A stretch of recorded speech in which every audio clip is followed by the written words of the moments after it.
Good afternoon, and welcome to Stones and Thrones. My name is Nicholas A. Venna. This is my show. I analyze and talk about events in society, culture, and political news in pursuit of the good things to which we can hold fast and build upon, stone by stone, until myself and like-minded individuals have thrones that last. Occasionally, I'll be responding to stones that are thrown at me, and sometimes I'll be throwing some stones of my own. Today's topics are a clip with Nick Fuentes and some rape allegations, some American secular proverbs, and some race baiting stuff on X if we have time to get to it.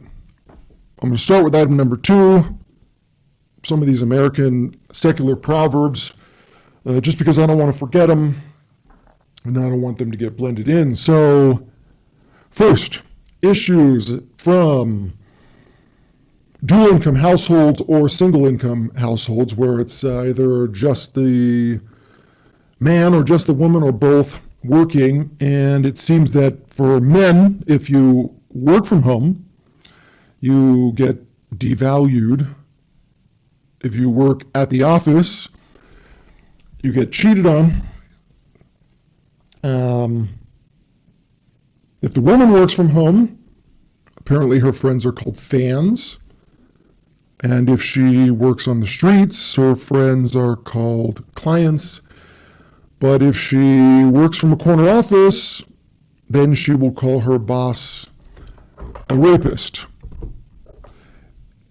Okay? If a man doesn't work at all, then they get cucked. And if the woman doesn't work at all, she gets custody. Okay, so there you have it. That's all for that. Next, a clip from Nick Fuentes and these rape allegations. He does a great job of speaking his own mind, so let him do it in his words. Rape allegations? I don't know. I mean, for me, it's just kind of hard to wrap my head around. I don't see how you're a woman, you're having sex with a guy. I don't know how then that becomes rape. Unless there's like a threat of murder involved or real threat of violence. If you're sort of saying, stop, I don't feel like it. I mean, I understand it'd be like the right thing to do to stop. I understand you're like a good guy if you go, all right, honey, fair enough. If it was a true rape, she would go to the cops. You got held down and raped against your will, sexually assaulted by an out-of-control drunk maniac. After your rape, you go and be the little spoon. You go and cuddle up next to him and fall asleep. You then go unconscious. I just got violently raped by this guy that's way bigger than me. I know I'm going to become unconscious in bed with this person. I would be like, now's my chance. I'm going to get out of here. Obviously. All in favor, say aye. Aye. Everybody else, okay. Nothing to disagree with there. However, I will add a little bit to the take. I'll add something of my own take, which is, indeed, we've got this guy got the cheating scandal, the swastika, the want to murder people on Reddit, kind of like a political hat trick. What's a triple-double? What's the crown in baseball? The triple crown, hat trick, double, triple, double, top performer all the way around. And this rape allegation is actually what would, on the surface of things, be awarded or credited with having taken down the political campaign. But I think we all kind of recognize that it's probably more there too, right? Like all the chorus of Democratic politicians who lent their voices to the calls to bow out of the race once this happened, right? Where did they come from? They knew about the cheating allegations. They knew about the swastika. They knew about the threats to murder on Reddit. They knew about the hat trick and the Hall of Fame performance as far as politicians go in terms of the public blunders that are supposed to end your career, but don't. And so what was it about these new allegations that changed the disposition or put them in a frame of mind that they thought, no, now it's unacceptable? Now that the 5-year-old allegations of the violent rape that did not actually include any violence, that weren't even enough to dissuade her from staying the night with him and allowing him to sleep in her bed, that were not excessive enough to motivate her to call the cops or report this to anybody, and apparently weren't even significant enough for her to offer a negative reference or a negative review for the next girl who was a friend of hers, who she basically, gave a fuck buddy reference for. So, all things that would be surprising to the ordinary citizen, but when it comes to these things in politics and media and money and power and influence, doesn't seem to cause anybody to flinch or bat an eye. And I will add on to the issue of low human capital. When it comes to these are the types of people running for public office, that the real reliance is on the low human capital in the voters, the people who are not motivated by these things. And didn't we already know this? Wasn't this brand new? If we go back to, I don't know, the 90s, and somebody else could place, because I don't even know for sure, was the Bill Clinton issue with Monica Lewinsky. I don't remember if that was even after his first term, during his first term, or during his second term. Was a 2-term president, obviously, and it certainly didn't dampen his chances or his legacy or his family after both terms. So I don't know that it really matters, but didn't we already know this? Didn't Monica Lewinsky come out with her accusations and the biological receipts to prove it?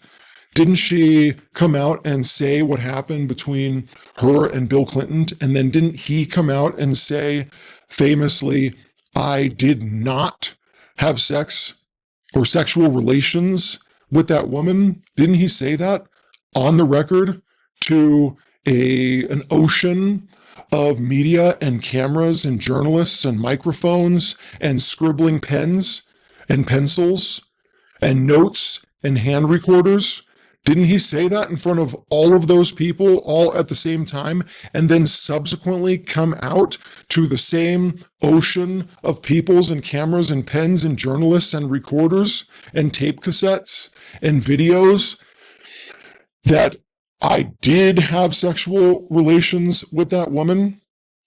Could anybody have placed together two better sound bites, two more fitting and contrasting and what should have been humiliating and career-ending sound bites? Could anybody have done that better? Yet he did it, and it cost him essentially nothing.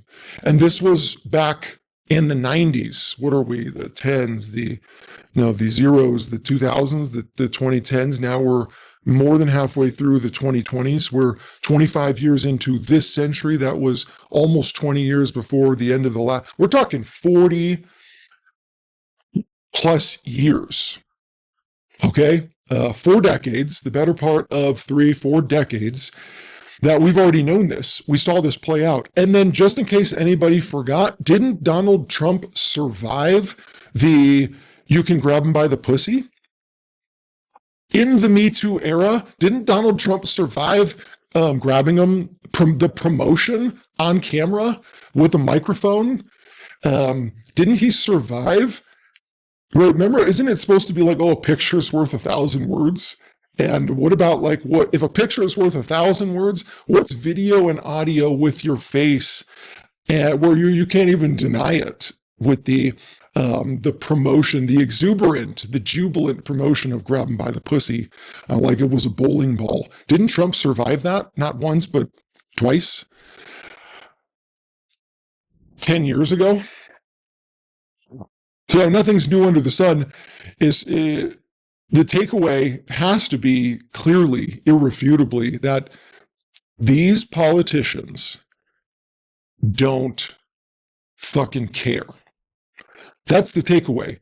They do not care. They don't have beliefs.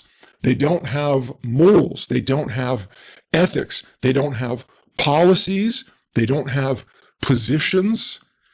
They don't even really have souls in the secular sense of the word.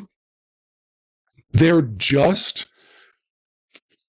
forms of psychopathic, power-hungry, money-grubbing, money-loving beasts. It's what they are. It's what they've been for a very long time, if not for all time. That's what they are. And I'm not even sure at this stage who the show is for. I don't know who the show is for. And so my speculation is the show is not actually for anybody. Because who are they talking to? Who cares? If the Democrats cared about women's rights, or if they cared about rape or sexual assaults, or protecting women, or believe all women, or hashtag Me Too, if the Democrats cared about any of that, Bill Clinton would not have the legacy that he had, and Hillary Clinton would not have been able to run for president unsuccessfully the way that she did. If Republicans cared about any of those things, Donald Trump would not have won the presidency twice. So if the Republicans don't care, and the Democrats don't care, and the politicians on the Republican side don't care, the support staff, the support people, and the politicians, support staff, and all of these rank and file soldiers on the right don't care either, and the voters on the Democrat side don't care, and the voters on the Republican side don't care, which we know, we've seen it, it's been proven time and time again, then who's the show for? Because you'd have to assume that the show isn't really for anybody, and at the same time, the show is for everybody. So it's the latter. The show is for everybody. Why? Because, and how? Because it's a distraction.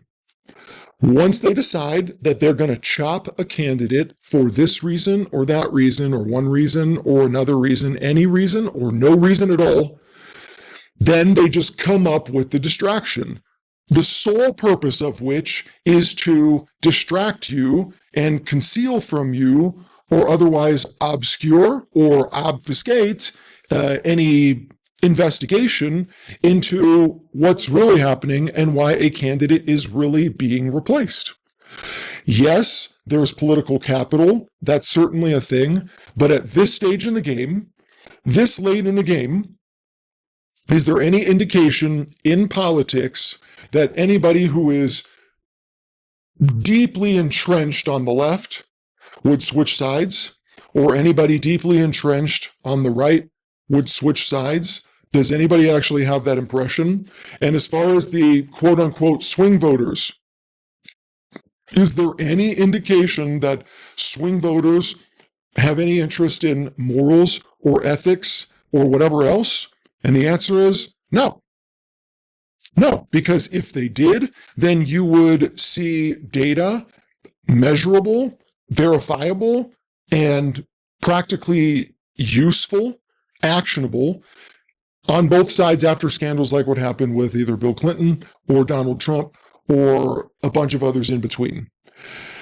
In fact, there is no way really to actually even stop mainstream or even at this stage, alternative media from ignoring stories that they want to ignore or promoting stories that they want to promote for whatever reason they might want to ignore or promote either of these types of stories. So you got a yay from me for basically every assertion that Nick Fuentes just made. I think it's pretty common sense. It's intuitive. It couldn't actually be argued. It couldn't be disputed because the facts are borne out in plain view in front of everybody. If we can't trust anything, we can at least trust our own eyes and our own ears when no one who's talking or doing is even being challenged by someone else for being a liar. And in this case, yeah, the guy does deny that these allegations are true, but does anybody actually really even believe her? And if she was telling the truth, is there even a consensus on what actually constitutes rape versus not rape? Have you ever asked yourself? I've asked myself this question. I really do wonder. And I realize you can't really just go out and put somebody on the spot with this question, because when you get beyond the way that the psychopathic and sociopathic politicians and media personalities are incapable of actually touching real human experience, you realize like those actual real feelings, real trauma, real suffering behind the way that the concepts and the stories and the examples are exploited. You ever thought like someone who was actually a victim of a violent rape, who fought tooth and nail to prevent their rapist from assaulting them, and who was either severely wounded or even killed in the process, or people who, for no other reason than for fear of being brutally, violently beaten and or killed, did not physically resist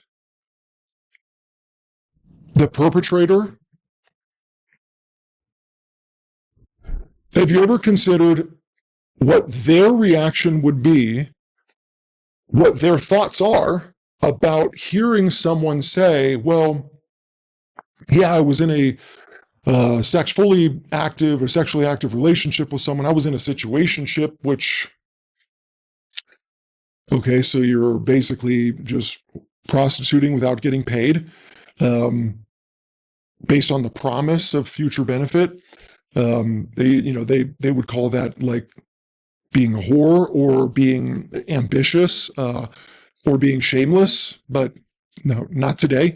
But these are like the historical perspectives of this type of conduct, this type of disposition or worldview. But so someone sitting there and describing, yeah, I'm in a sexually active relationship with someone who is a form of boyfriend, just not really. There's no commitment. There's no exclusivity. We're just sleeping together. He comes over to my house. That's not a problem. He comes over uninvited. That doesn't bother me either. He makes sexual advances towards me. That's not really objectionable.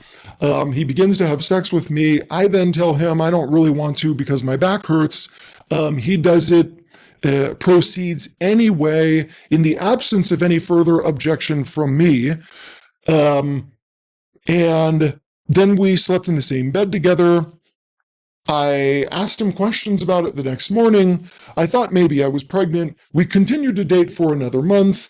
And I gave a rather, positive recommendation. I gave a referral to another girlfriend of mine who wanted to also have a situationship with this guy.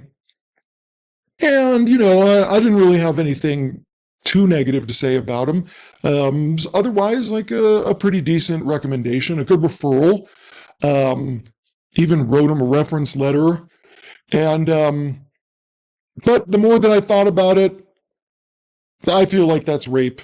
And now today, in the middle of this campaign, I want to bring this to the media's attention, and I want to be acknowledged and treated and considered with the full credibility of a normal human being as a rape victim. So how would that appear? How would that come across to someone who had actually been a victim of a violent rape? I don't know.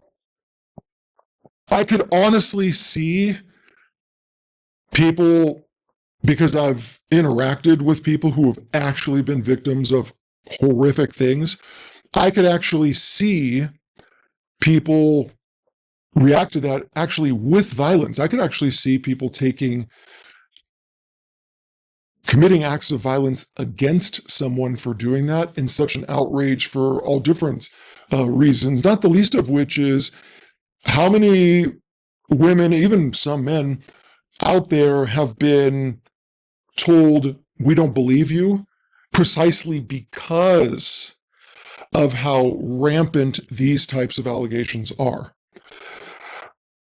Here's what's even worse, that you wouldn't know unless you know or you've seen it or you've witnessed it personally.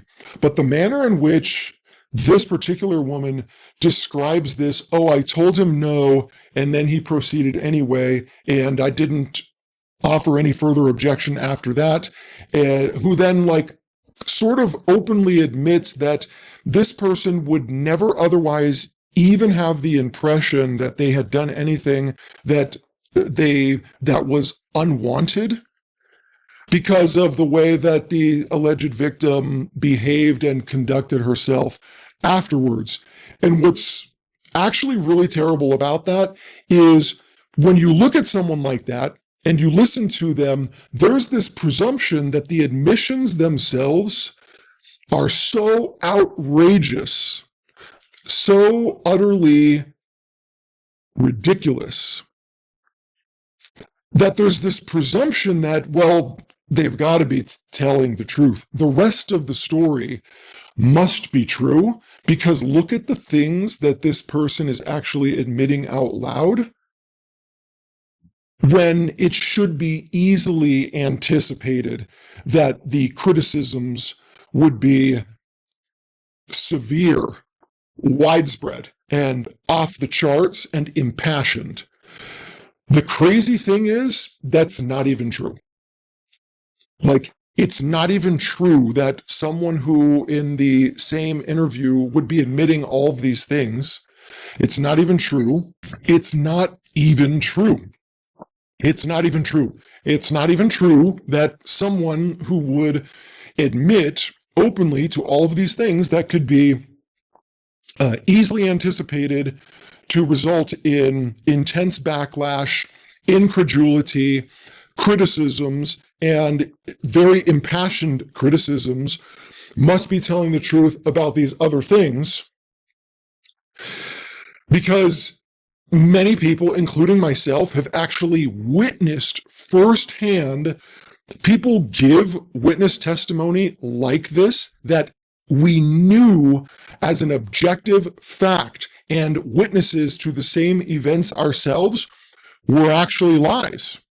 So to make that more clear, I myself have witnessed firsthand in legal proceedings testimony offered under oath that was easily impeachable, that was 100% false, where the testimony that was being offered as true itself was outlandish and ridiculous and almost unbelievable on its face, precisely because of the contextual testimony offered by the same person that was so outrageous and served to be admissions of an otherwise ludicrous and irrational and outrageously dishonest person and thinker. I've witnessed it, where it's like, no, it is true that someone could admit all of these dastardly circumstances, could admit in such a dastardly way all of these peripheral circumstances that the normal person would look at and say, that's just disingenuous and disgusting and pathetic beyond comparison. So this other, softer, otherwise asinine testimony must be true. That's not even the case. You don't know people if you're persuaded by that. If you have in your head that that just seems unlikely, you simply haven't met enough people, and you haven't been in enough situations where the best of people is really drawn out. They say you squeeze a lemon or an orange, you get lemon juice or orange juice or whatever else. That's totally true. You give too much credit to people. And this is in ordinary society where the stakes are almost nothing. Okay? So if you have any questions about the idea that someone would fabricate lies, even though they package it with alleged admissions that all on their own make the liar look like the most loathsome, disgusting, pathetic piece of shit that's walking the face of the earth. If you question whether or not those two things could be happening at the same time, that someone would admit to things that otherwise makes them look like horrible human beings, but then lie about otherwise subtle things that serve to disparage or destroy another human being, and you're like, I just don't think those two things would go together. Anybody who would admit being such a piece of shit over here wouldn't lie about someone in a way where, like, the very lies that they're the statements that they're making are actually not that crazy. No, you're wrong. You just don't know enough people, or you don't know enough people well enough, or you've never been in a situation that would draw that out of someone. Because, like I said, I've seen that squeezed out of people where there's no squeezer, where nothing's actually being squeezed, or the only thing squeezing them is their own degenerate filth as a loathsome and detestable human being. People will absolutely say and do anything for the smallest gain or no gain at all, or even for the slightest amount of malice. So that's not surprising. Here's my conclusion. For whatever reason, it was decided by the course of people necessary to affect it or make it happen that this dude was no longer going to be the candidate. For whatever reason, he was going to be taken down, and all they need is a distraction that sufficiently blinds you, conceals from you, or disguises why he was actually taken down. And that's where the real irony comes in, because there's no better reaction, there's no better distraction, rather, than the narrative that creates frenzied incredulity. What the fuck? There is no better distraction than the distraction that creates frenzied, impassioned, emblazoned incredulity on both sides. That's the best distraction.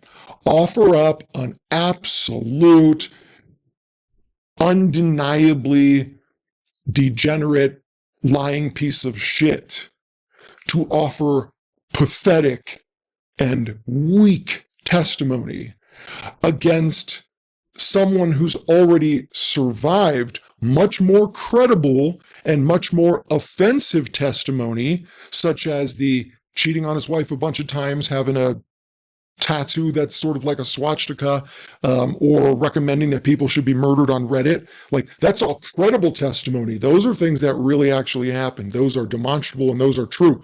So you offer this weak-ass testimony from this pathetic, degenerate piece of shit, this ambitious, already failed in life person, against a person where there's already ample evidence that what you're saying right now is nothing compared to the things people already know to be true, let alone the fact that you're saying it in a totally not credible and nobody would believe it sort of way and context, and they've already survived that. So that's exactly the type of candidate that you need a controversy. What are you going to do? Come up with video footage of this person actually killing people at like a modern day Nazi concentration camp? If the swastika tattoo doesn't do it, and the cheating on your wife a whole bunch of times wasn't sufficient to alienate you from people who actually cared about that, which is fewer than I think people assume it is, and it wasn't sufficient that, in their own words, they're actually calling for murder online. If none of those things were sufficient to knock this person out of the race, tell me, what would you need to find that would be sufficient? A snuff video? Right? That's how fucking crazy this is. In fact, it's like, wait, didn't John Wayne Gacy was into politics? Ted Bundy was in politics. These are the type of people that gravitate to politics. Watch the footage of the judge on the Ted Bundy trial. Watch that footage, okay? Watch the end of the trial where the judge gets emotional and sentimental about Ted fucking Bundy. Then you will understand who fills the courtrooms, who sits on the benches, who sits in not just on Capitol Hill, but in City Hall, who sits at the state capitals the same way they sit at DC. Watch the judge in the Ted Bundy serial murder trial get sentimental and say to Ted Bundy on camera something to the effect of, well, it would have been so much better to have met you or interacted with you on you under different circumstances, and you may have actually been a good attorney and could have argued, in a courtroom under a different setting, and it's just unfortunate that you're a necrophiliac serial murderer who got caught from bashing the skulls in of a bunch of college girls at a college campus after escaping from, 2 jail cells. And, good work, son, but not all of us, can happen to the best of us. All kidding aside, you need to watch it because you can't understand it until you watch it.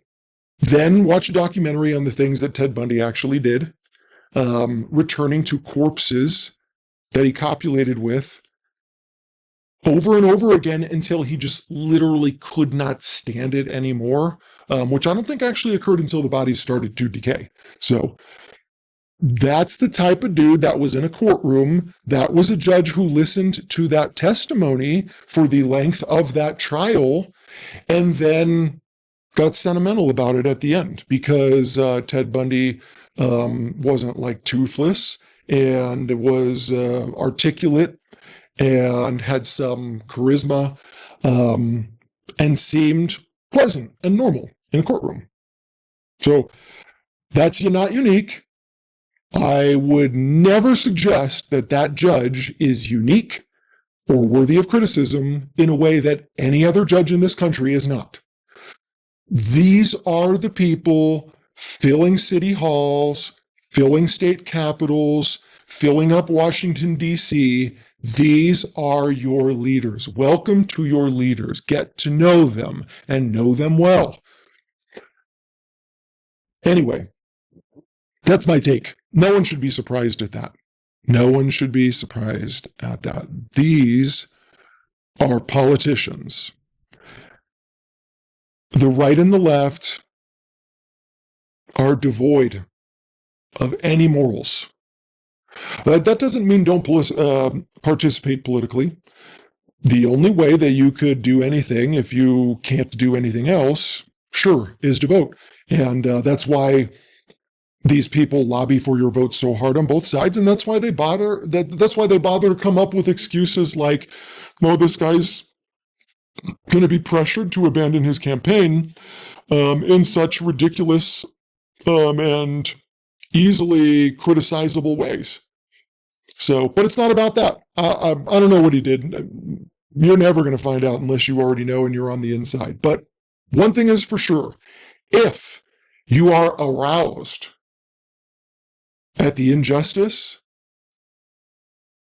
of someone being able to offer testimony such that this woman offered, and that testimony was sufficient to create clarion calls from this dude's own political party that he bow out of the race, and then he subsequently does bow out of the race.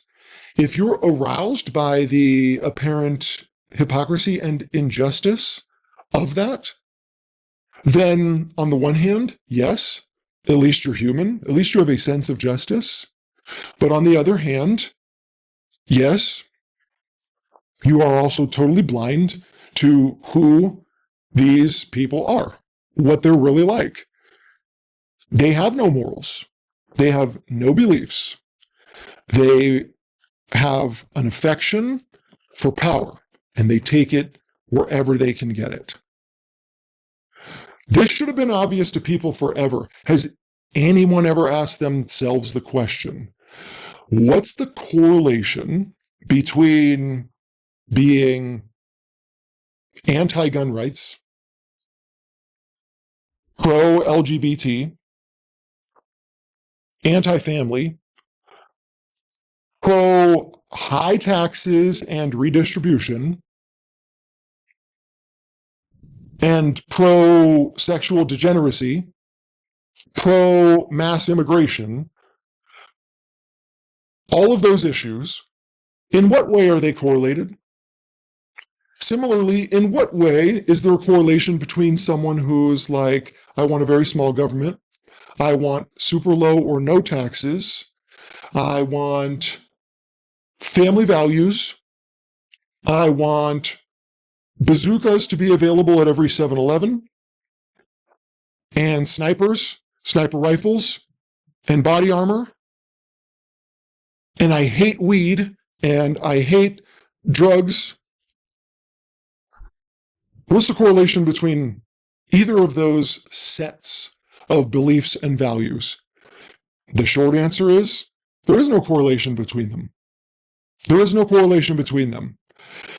Those are constructs that have been pieced together over time because of the way politicians look at identity groups and issues to try to pull together coalitions. They find underrepresented groups who are totally getting screwed over in society, who, whether or not they are actually victims of anything, can be convinced and given the perception that they are victims of something, and then offer them, throw some crumbs at them, sprinkle some crack on them, and then they will join your team on like an institutional corporate level. Not every single degenerate is going to vote for the side that promotes degenerates, only the degenerates who benefit from whatever's happening. So whoever gets the meat, whoever gets the breadcrumb, whoever gets the pallets full of food and money lowered on the helicopters, they become the allies. They become the leaders of those movements and those issues. And that's why the closer you get to the leader or the person in power of any particular group that says they care about an issue that you need help with, and that who on the surface of things aligns with the needs that you have, and you find out that they actually don't give a fuck about you at all. Anybody who has that experience understands, oh, it's because they have no beliefs. They don't actually care about anything. They have no morals. They have no ethics. They have no real part. It's just power. It's power and influence. And that's universal. Every single one of them loves the amount of money that they make being politicians. That's why so many politicians make fortunes in politics when they couldn't make a dime in the private sector. That's why so many people who make fortunes in the private sector have politicians like pets. That's how it works. It's right out there in front of everybody. Just stop getting so emotional about the shit that they feed you, and you'll get a much better view of the shit that they're eating. And then you'll know politicians better. So anyway, I think that covers that as well as I could. The last thing, I don't know if I'll get super into it. The race baiting on X is all over the place. It's so crazy. I'm only going to do a quick look to see if I can find it, because I've gone 45 minutes when I wanted to go 30. No, I'm not going to. I wanted to go 30. I went 45 minutes. So I'm going to wrap it up here. End of the show for this afternoon show. I think I got to do another one tonight because I missed last night because I was on the road for too long. I had too many things to do. And when I got home, I was too tired to be angry. And I can't do my show, not on these topics, with any sort of energy if there's nothing to hate on. So enjoy the rest of your day, and peace out.